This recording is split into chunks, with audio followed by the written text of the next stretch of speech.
This is Dateline Wyoming, produced in the studios of WyoRadio. Dateline Wyoming is a weekly news feature highlighting community issues and events that shape our lives here in Southwest Wyoming. In-depth analysis and interviews with the people behind the headlines. Presented Sunday mornings at 7 a.m. Views and opinions expressed on this program are not necessarily those of WyoRadio ownership, management, or those of our sponsors. Time will be made available for responsible dissenting opinion. And now, Dateline Wyoming.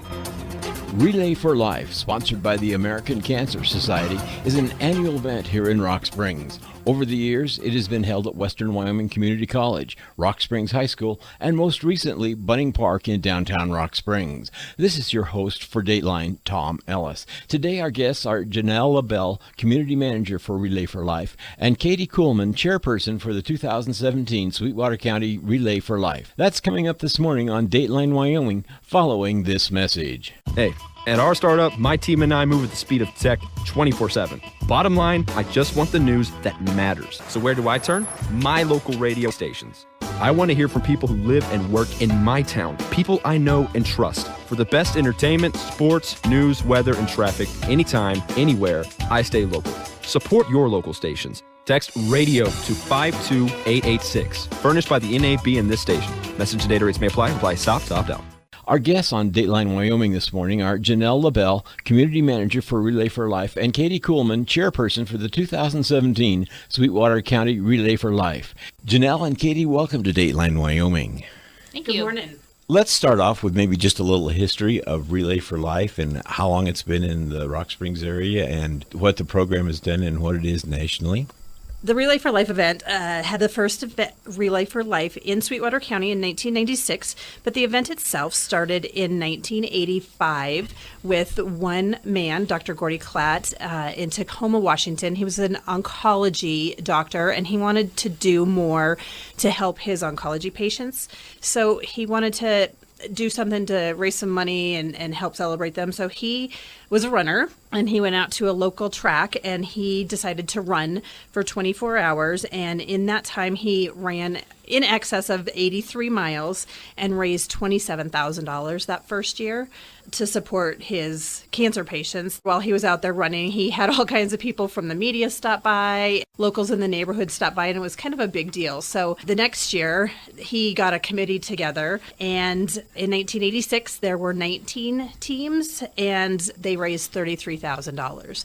From there, it just kind of exploded, and it became the American Cancer Society's signature event. We've got Relay for Life events all over the country now, and in other countries. We're international. The Sweetwater County event started in 1996, and we've been a few different locations. We have been at the high school and up at the college, and most recently last year we were at Bunning Park, and we'll be doing that again this year. So we're really excited about that. How many people have you had attend the event over the years?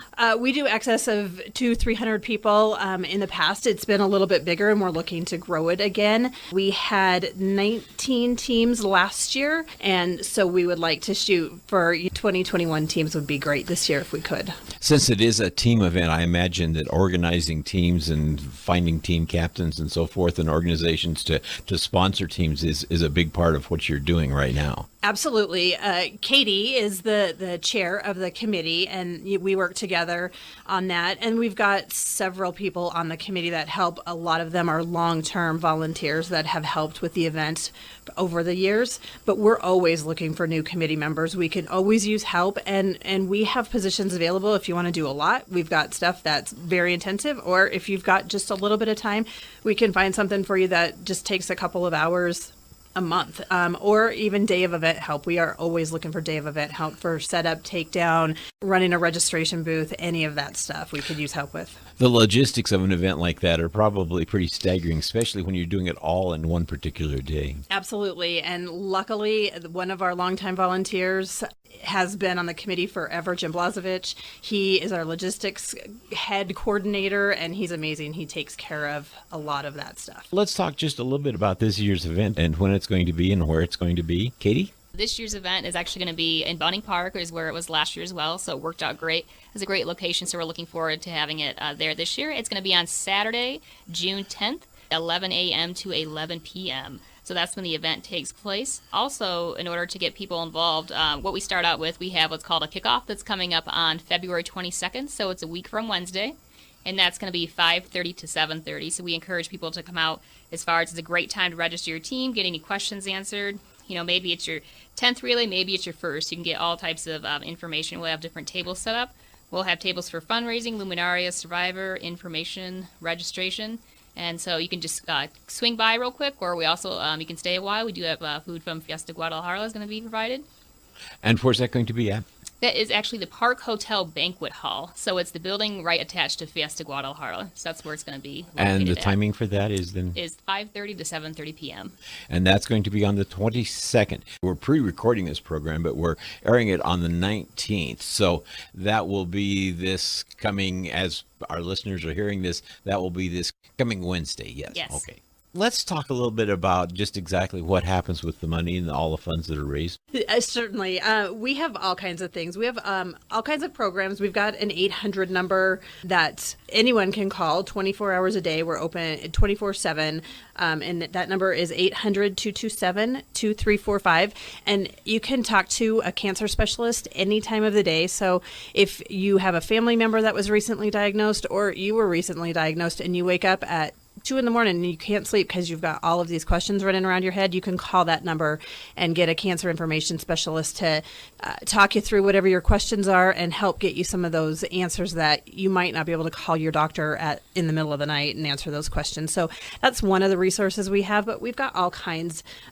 We've got a lodging program. We've got Look Good, Feel Better, which we partner with the cosmetology industry and work with newly diagnosed breast cancer patients and those licensed cosmetologists. And they go through and they help with the cancer-related side effects, and they give every patient a kit with cosmetics in it and help them figure out what's going on with their skin because of those side effects, and just to help with the self-image of somebody at that point is really hugely important. Exactly. We've got wigs for them in that program, so there's all kinds of good stuff in there. We work with the great staff members up at Memorial Hospital, and we have some of our information up there, and they can get a lot of our information. But the American Cancer Society, also one of my favorite things, is we are the largest private funder of cancer research dollars. So currently we have a grant at the University of Wyoming that is funded by the American Cancer Society, and this researcher is working on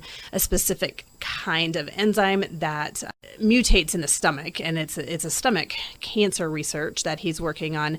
And so it's pretty exciting that we have one that's that close to home at the University of Wyoming, and it's a 4-year grant, and we're not even a year into it yet. It's exciting that will be around, but the American Cancer Society has funded researchers, and kind of their niche is they fund researchers early on in their career before they would be eligible for, say, a federal grant from the government.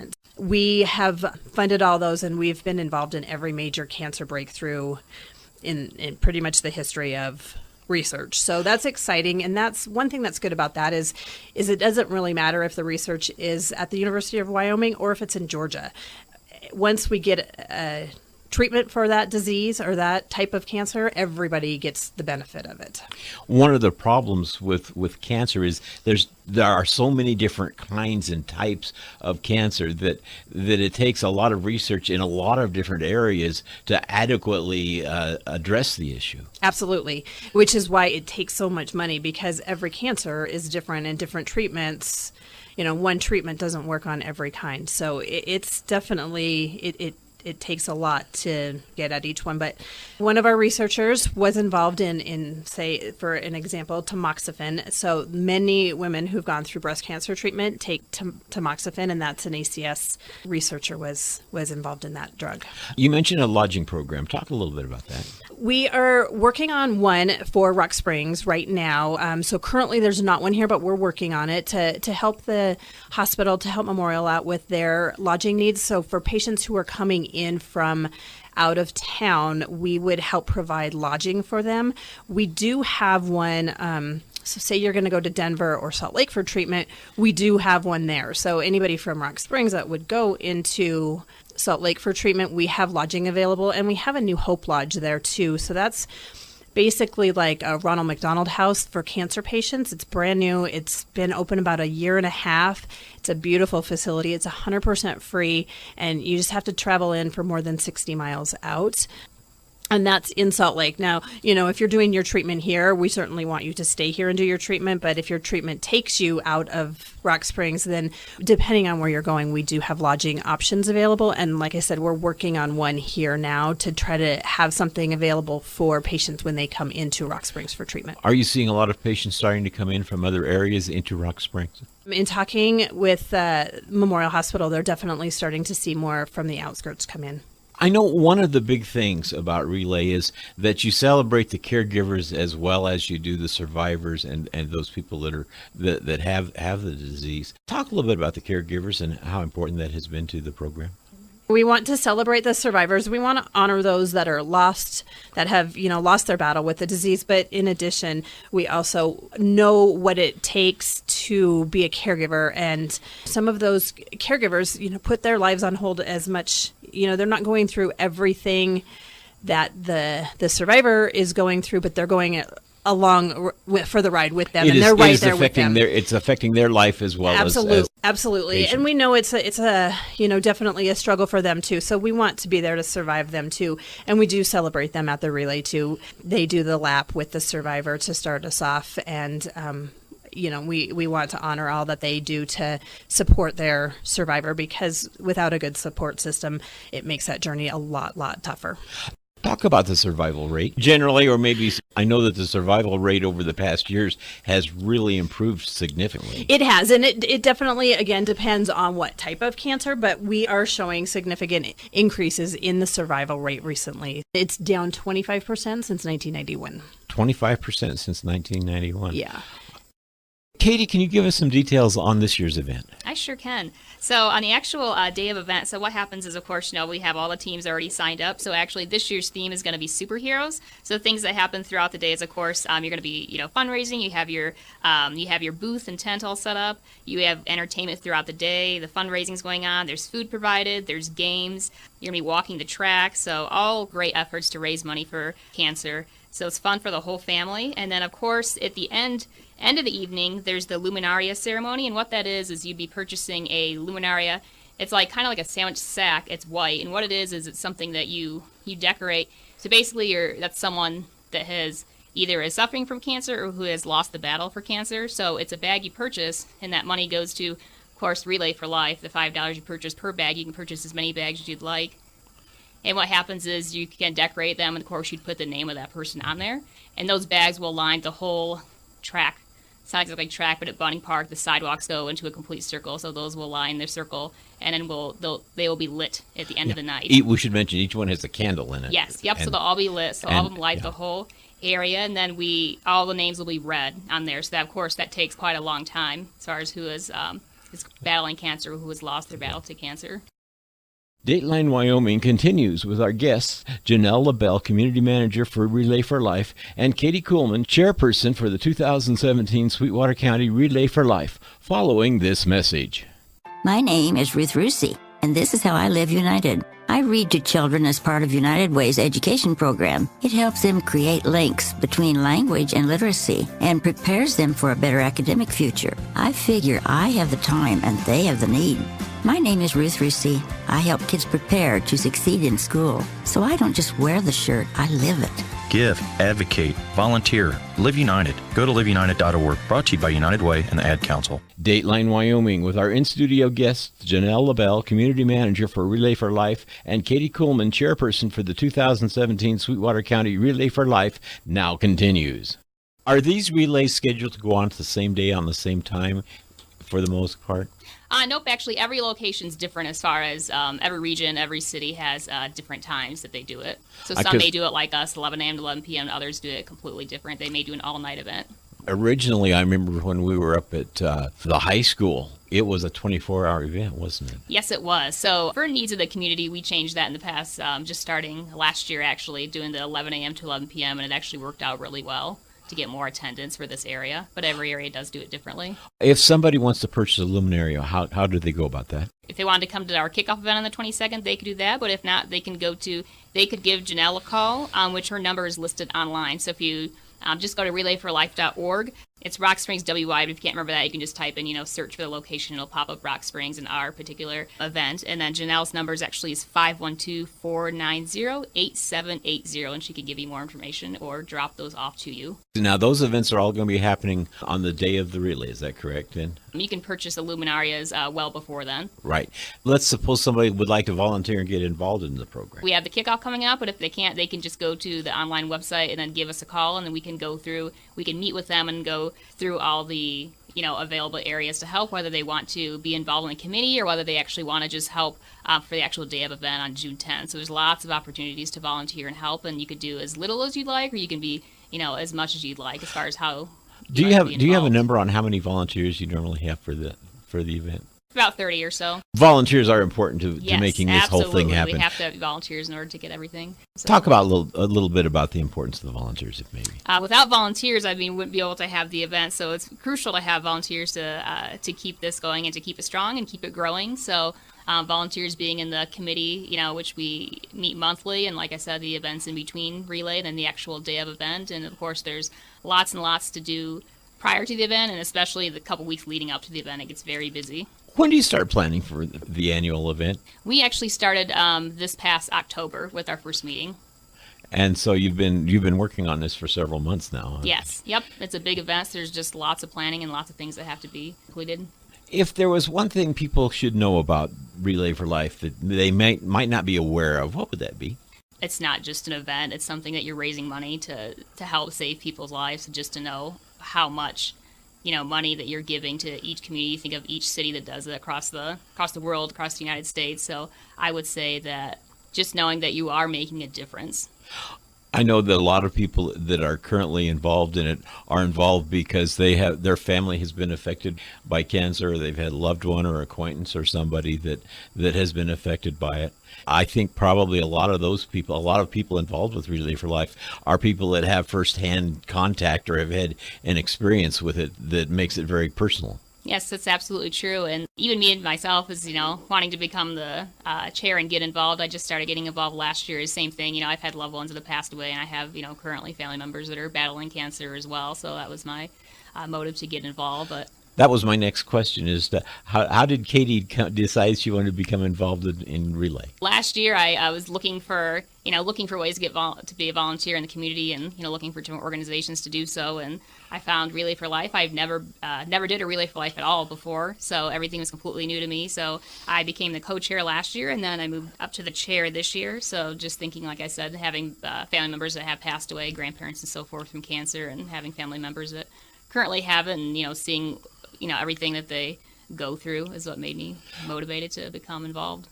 Providing a support group and providing that support for those people that are fighting cancer or are helping somebody or are a caregiver for somebody that has cancer, that's really a huge part of what happens, isn't it? Yes, it is. Can you talk a little bit about that? A lot of people who are participating in Relay for Life are, caregivers that are battling cancer themselves or have lost someone to cancer.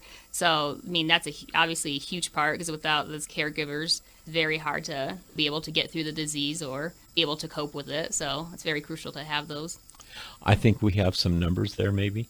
A number of years ago, we lost my mother to breast cancer, and at that time, and this has been like 30 years ago, but at that time, the treatments were really pretty basic. There weren't a whole lot of options available, and I know now today that has changed. There's definitely more treatment options available. Like I said, there's all those research things, but again, like we talked about earlier, there's unfortunately not a one-size-fits-all. There's different treatments for different types. And then in addition to that, early detection plays a large role in that too. The earlier that it can be diagnosed, the treatment is that much more successful. So early detection is playing a huge role in that too. Whether it's prostate cancer for men or it's breast cancer for women or whatever, again, that early treatment is something that we maybe need to talk about a little bit. Early detection is something something that is hugely important. Absolutely. Just because, the earlier you can get it, there's more options available, and all of those, you should be discussing with your doctor, and your doctor will give you all the details on all the different treatment options, but it's just that much. The survival rate is that much higher when it's caught early. Let's review some of that contact information, because getting in touch with Relay for Life is probably the first step, isn't it? Yes, it is. So there's a few ways you can get in contact with us. So we do have a Facebook page. So it is the Rock Swings Relay for Life, Sweetwater County. So you can go ahead and type that in, and you'll find information on Relay for Life. There's information on there. Of course, you can send a private message to get information. Someone will get in contact with you. Secondly, you can go to our website, relayforlife.org/rockspringswy. If you go ahead, or you can just type in the general website, relayforlife.org, and you can go ahead and search us. And then on there, there's a phone number for Janell Labelle if you'd like to contact, or you can email her. Her number is 512-490-8780. You mentioned off mic just a few moments ago that people can participate by doing fundraisers, individual fundraisers. And if they have an idea for a fundraiser, they want to do a fundraiser, that you're welcoming that particular participation as well. Yes, so fundraising, of course, is the main reason for Relay for Life is to raise that money for cancer research. So there's endless possibilities as far as what you want to do for a fundraiser. You can start, a jeans day at work where you can, donate X amount per every Friday for people to employees to be able to wear jeans. You could host a paint party. That's been pretty popular in our area lately. You can do, a car wash, and there's tons of ideas on our website. There's a whole list of about 100 different ideas, so you can kind of see what interests you to do a fundraiser. A lot of people, some do it prior to the event, so a lot of people will do their fundraising prior, but also a lot do it on the actual day of event too. I know a lot of sponsors donate prizes for raffles and so forth that are going on that day. Maybe talk a little bit about that. We have a few different raffles that are going to be going on. Mm-hmm. So far we have, there's going to be a raffled off a gun, so it's a pretty big item. There is United Rentals is going to do a free rental up to $500. That's another item that we have. And also for Murdoch's, there's going to be a toolkit that's going to be raffled off. So we have a few items and a couple in the works. That's a pretty fun. That's a neat part of the whole thing. Again, you can buy raffle tickets, and a lot of the different teams have got raffles and things going on that day as well. Yeah, definitely on the day of the event too. Even, whether people decide they want to do a team or not, it's still a community event. And if you don't have a team and you're not participating with a team, you can certainly still come out and join us for the day. We'll have food and different things for sale, raffles, all kinds of stuff. It'll be a festival type environment, and we just like to invite the committee out. And I know it's a little ways out, but mark it on your calendar and still come out and join us on the 10th of June. Well, and that's why we're talking about it this early, because as we talked about, it takes a lot of planning, and we want everybody to have time to get a team together. And I know that's really a great day. That's a great event as it goes on. At one time, when it was a 24-hour event, it was a little more difficult maybe to participate, but now it's 11 to 11. Isn't that correct? Yes. And it's going to be 11 to 11 down at Bunning Park. If you get a team together, people can pop in and out if they want to. People can just kind of pop in and out if you can't stay the entire time. You will still, if you have a team, get a campsite so you can set up, and then you can have team members there and people can come and go as they want. We'll have different entertainment acts out there that day too. We're in progress and working on that right now. But in addition to that, WyoRadio will be out there with us, and I believe the bus will be out there with us that day. And so we'll have you guys out there joining us too. We were there last year, and it was just, we were really pleased to be able to participate in that. And, one of the things I got a real big kick out of last year was the frozen t-shirt contest. That was the first time we've done that here, and it was so fun. We will definitely be doing that again this year. Let's just go back and review maybe a few the dates, and of course we've got the planning party coming up on the 22nd. Tell us a little bit more about that, and we'll just review some of those dates. The kickoff event is coming up on Wednesday, February 22nd, so 30 to 7:30. So that's located in the Park Hotel Banquet Hall. So that is a building that's connected right to Fiesta Guadalajara, and they will actually be providing food as well. So you can stop by real quick, or you can stay a while. We have tables for if you have information on you have questions about fundraising, registration, Luminaria, survivor questions. You can get all of those answered there. You can get your team registered. So there's plenty to do if you want to stay a little bit or you just want to stop by. You can also purchase Luminaria bags, get Jeans Day stickers if you need to get more of those. And then, of course, the They'll be planning throughout the next several months, and then, of course, the day of events, that's Saturday, June 10th, 11 a.m. to 11 p.m. over at Bunning Park. And again, you can sign up online, register your team at relayforlife.org/RockSpringsWY, or additional questions you can contact Janell Labelle at 512-490-8780. We're talking about Relay for Life here in Rock Springs coming up in June. Any final thoughts this morning? One thing I do want to just throw out there, I know our website has Rock Springs in the URL, but I do want to just have a reminder for everybody that it is the Sweetwater County Relay for Life, and we want to invite everybody from all around the county and wherever to come out and join us. It's not just specifically for Rock Springs. We'd love, for everybody, to come in who would like to participate. It's an excellent cause, and it's a cause that affects so many people. Katie, final thoughts? Yes, it is. And then just, of course, again, too, to make sure and check us out on our Facebook page. So, of course, Facebook is always huge. So you can follow us on there, or, like I said, email us for any questions or any additional information. So we hope to see everyone there at the kickoff and the actual June 10th event for Relay for Life 2017. Janell and Katie, thanks for coming in today. Thank you. Thank you. That's Dateline Wyoming for Sunday, February 19th. I'll be back with my take on today's program and a look at next week's guests following this message. These days, it's easy to have information overload. Sometimes I just want to kick back, hear my favorite music and the news that affects me. That's why I stay tuned into my local radio station. When important news happens in my part of town, I hear it from them first. For the best entertainment, sports, news, weather, and traffic, anytime, anywhere, I stay local. Support your local stations. Text RADIO to 52886. Furnished by the NAB and this station. Message and data rates may apply. Reply stop, stopped up. Here's my take on today's program. We are fortunate to have many worthwhile fundraising events here in Sweetwater County. Perhaps none affects more of us personally than Relay for Life, sponsored by the American Cancer Society. The Relay program gives us the opportunity to take a few minutes to honor those who are fighting cancer. Remember those who fought bravely but lost, and also those who are the caregivers. It is an event well worth supporting. We hope that you will find it in your heart to volunteer or make a donation as the event takes place. Next week on Dateline Wyoming, our focus shifts to economic development and the Sweetwater Economic Development Coalition. Our guest will be Darren Brubaker, manager of the Rock Springs Sweetwater County Airport and chairman of the coalition, and Kayla McDonald, business development manager of the Rock Springs Chamber of Commerce. This is your host, Tom Ellis, inviting you to join us here next Sunday at 7 a.m. for Dateline Wyoming.